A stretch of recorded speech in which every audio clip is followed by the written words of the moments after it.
Scrolling social media is a time killer for many of us when we need a mental break. I mean, reel after reel, post after post. It can be really entertaining, but my next guest says it can also be a comparison trap, especially for our kids. Thrive and Shine co-owner and licensed marriage and family therapist supervisor Catherine Thalken is here to share how to avoid it altogether. And like I said, I think this could be applied to us as well. Good morning to you. Good morning. Glad to have you. Okay, so explain why this matters now more than ever, especially because the kids just went back to school as well. Exactly. So that's one of the biggest times of year that we know we start a comparison, right? Because we see all of these posts of, oh my goodness, they have the perfect coordinating outfits for the siblings.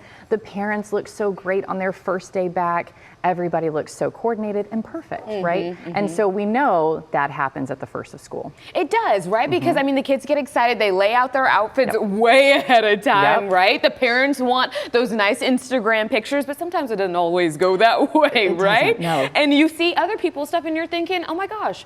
Are their kids better behaved? Did I not do something right? And in reality, it's just like, listen, we had a rough morning. It just also happens to be the first day of school, you know? So what are some characteristics that we can notice of this comparison trap? Yeah, so what we start to look at is going, am I not measuring up to other parents? Am I not doing what I need to do? Oh my goodness, I see that those children are having completely homemade meals for lunch every day. What am I doing wrong, right? And then also that starts to bleed into our kiddos. They start to say, hey, they have this family is going on this vacation.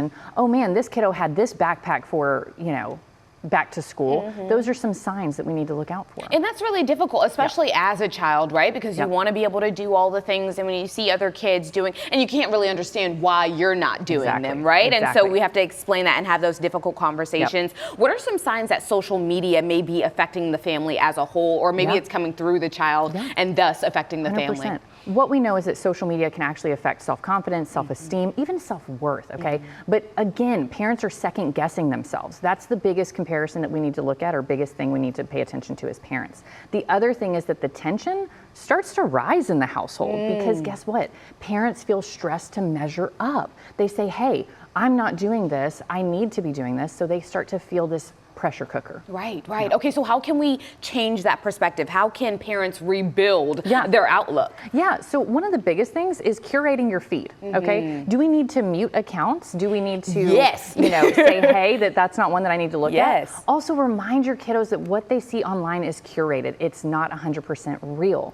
And share your own real life moments, right? Sharing online, we don't have to be perfect. Share what's real. And then finally, and what we know research tells us, gratitude. Practicing gratitude as a family is such a big thing, and it can lead to immeasurable outcomes with kiddos and families. I'm so glad that you said Instagram, social media in general is very curated, right? Because I was telling someone the other day, they were like, oh my God, you've been traveling everywhere. You've been doing all this, you've been doing that. And I was like, social media is a highlight reel. And yes, I've been doing all those things or whatever, but you're not seeing the 12-hour days that are going along with it. You know what I mean? Delays, and so, and so that goes into other spaces as well, even at school. Now, what can parents do to set a practical boundary, right? Because of course your kids want their phone, they want to be on social media, they want to see what their friends are doing.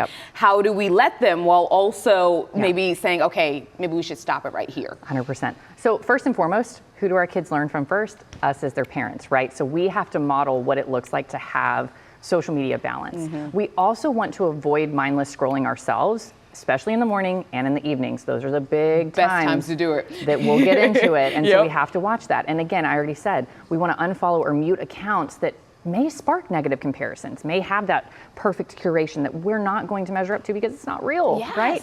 And then we want to choose ourselves what feels fun to share, and hey, let go of keeping up, right? Because there's no way we're going to be able to do that. It's just not possible. It's not. And so by having those moments and saying, hey, you know what? This is what's real for our family, and here we go, that's what's going to allow you to have that kind of breathing moment on social media. This is our journey. It's not anybody else's. And there's a reason we are where we are, right? I like this. Very good information. Catherine always brings great information, especially for the parents. Can we also say congratulations to you? Because she just became a parent again for the second time, which is very exciting. Tell me, where can people find you and all the information that you have to offer? Yeah, so thriveshineco.com, or they can give me a call, 817-415-0908. Very, very good. Catherine, thank you so much for joining us.